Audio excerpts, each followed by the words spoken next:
Assalamualaikum warahmatullahi wabarakatuh. Perkenalkan, nama saya Ratna Sari dari semester 2B.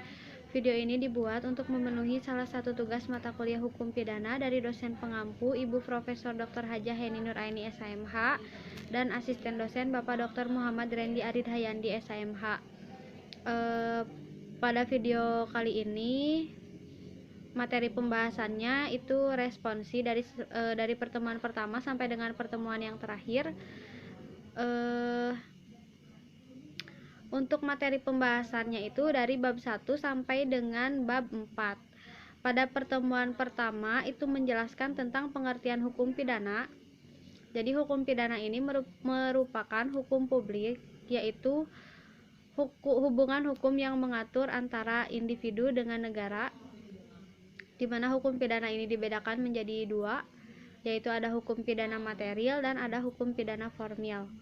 Menurut Profesor Mulyatno, hukum pidana material terdiri dari tindak pidana, perbuatan pidana, pertanggungjawaban pidana, dan sanksi pidana.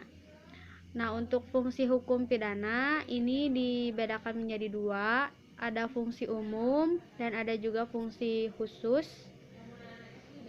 Pada pertemuan keduanya itu melanjutkan ke sumber-sumber hukum pidana. Jadi sumber hukum pidana ini terdiri dari KUHP yang berlaku sejak 1 Januari 1918. Ada peraturan lain di luar KUHP dan ada memori penjelasan KUHP, dan ada juga hukum pidana adat. Hukum pidana adat ini termasuk ke dalam hukum pidana yang tidak tertulis. Adapun pembagian kitab undang-undang hukum pidana ini ada bagian umum dan ada juga bagian yang bersifat umum dan ada juga bagian yang bersifat khusus. Berlakunya hukum pidana ini ada menurut waktu dan ada juga menurut tempatnya. Pada pertemuan selanjutnya menjelaskan tentang bab 2, yaitu tindak pidana. Istilah tindak pidana lebih sering dipergunakan daripada istilah perbuatan pidana, pelanggaran pidana, dan lain-lain. Alasannya itu karena dilihat dari segi sosio-yuridis, hampir semua perundang-undangan juga menggunakan istilah tindak pidana daripada istilah perbuatan pidana. Dan juga semua instansi penegak hukum dan aparat penegak hukumnya itu lebih sering menggunakan istilah tindak pidana, sehingga para mahasiswanya juga mengikuti tradisi dan kebiasaan menggunakan istilah tindak pidana dibanding perbuatan pidana. Nah, pengertian tindak pidana. Tindak pidana merupakan pengertian yuridis yang berbeda dengan istilah kejahatan maupun perbuatan jahat. Jika dilihat dari isinya, itu terdiri dari perbuatan pidana, pertanggungjawaban pidana, di mana pertanggungjawaban pidana ini ada dua istilah, yaitu ada istilah dualistis dan istilah monistis. Namun pada akhirnya maupun istilah dualistis maupun monistis itu mempunyai tujuan yang sama, yaitu pidana. Adapun unsur-unsur tindak pidana dibedakan menjadi dua, ada unsur objektif dan unsur subjektif. Unsur objektif ini berasal dari luar diri pelaku dan unsur subjektif ini berasal dari dalam diri pelaku.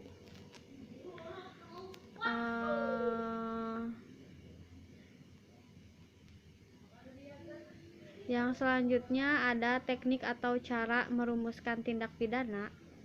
Yang pertama, dengan memberikan nama yuridis atau kualifikasi tanpa menyebut unsur-unsurnya. Yang kedua, dengan menentukan unsur-unsurnya tanpa memberi kualifikasinya atau nama yuridisnya. Dan yang ketiga, memberikan kualifikasi dan unsur-unsurnya. Untuk subjek hukum pidana itu manusia untuk tindak pidana umum, dan manusia dengan korporasi untuk tindak pidana umum dan tindak pidana khusus. Pada pertemuan selanjutnya dijelaskan lagi mengenai pembaharuan hukum pidana di Indonesia. Yang pertama itu ada sejarah berlakunya KUHP. KUHP itu awal mulanya berasal dari WVS Belanda, yang kemudian WVS ini berubah menjadi WVS NI. Setelah WVS NI barulah berubah menjadi KUHP.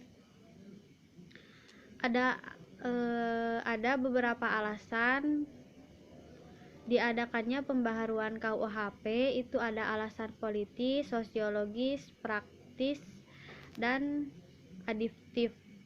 Dan cara melakukan pembaharuan KUHP itu dapat dilakukan dengan cara kriminalisasi, dekriminalisasi, rekriminalisasi, depenalisasi, dan mitihering. Sedangkan metode pembaharuannya dapat dilakukan dengan cara evolusi atau evolusionis, kompromis, dan global. Lalu pada pertemuan ke-6, pada pertemuan ke-6-nya itu membahas tentang bab 4, yaitu hubungan sebab akibat atau kualitas, atau bisa disebut juga causality. Tujuan dari ajaran sebab akibat ini yang pertama itu untuk menentukan hubungan antara sebab akibat, yang berarti menentukan ada atau tidaknya suatu perbuatan tindak pidana. Dan yang kedua, jika memang ada sebuah perbuatan tindak pidana, siapa yang bertanggung jawab dalam perbuatan tersebut. Adapun teori ajaran sebab akibat atau teori kausalitas, yang pertama itu ada teori syarat mutlak. Teori syarat mutlak ini berasal dari von Bury, Jerman, yang menyatakan bahwa setiap syarat adalah sebab dan semua syarat mempunyai nilai yang sama, karena apabila satu syaratnya tidak ada, maka akibatnya akan lain lagi. Kebaikan dari teori ini adalah mudah diterapkan, namun kekurangannya terlalu membentang ke belakang. Yang kedua ada teori individualisasi, di mana ada tokoh yang menganut teori ini adalah Beckmeyer dan Binding. Beckmeyer menyebutkan bahwa sebab adalah syarat yang paling kuat, dan Binding menyebutkan bahwa sebab dari suatu akibat adalah faktor yang menahan.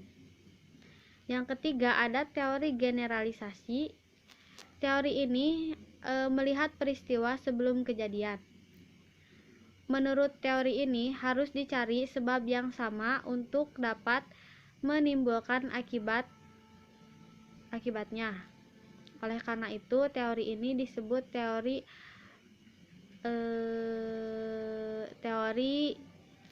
yang ukuran teorinya itu adalah keadaan atau kebiasaan sehari-hari dari kejadian yang muncul.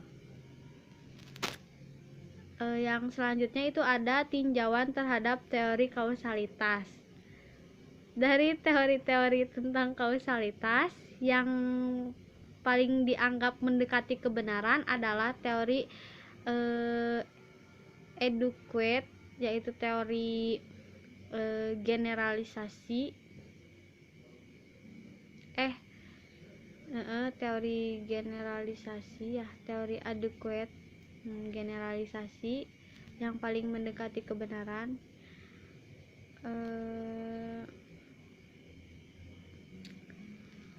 Oleh karena itu teori ini menurut von Kris ini dianggap sesuai dengan hukum pidana. Namun kelemahan dari teori ini adalah terlalu banyak menggunakan istilah yang tidak terang atau kurang jelas. Biasanya istilah pengalaman manusia pada umumnya dan istilah yang lain-lain. Sekian yang dapat saya sampaikan. Mohon maaf apabila banyak kekurangan. Wabillahi taufiq wal hidayah. Wassalamualaikum warahmatullahi wabarakatuh.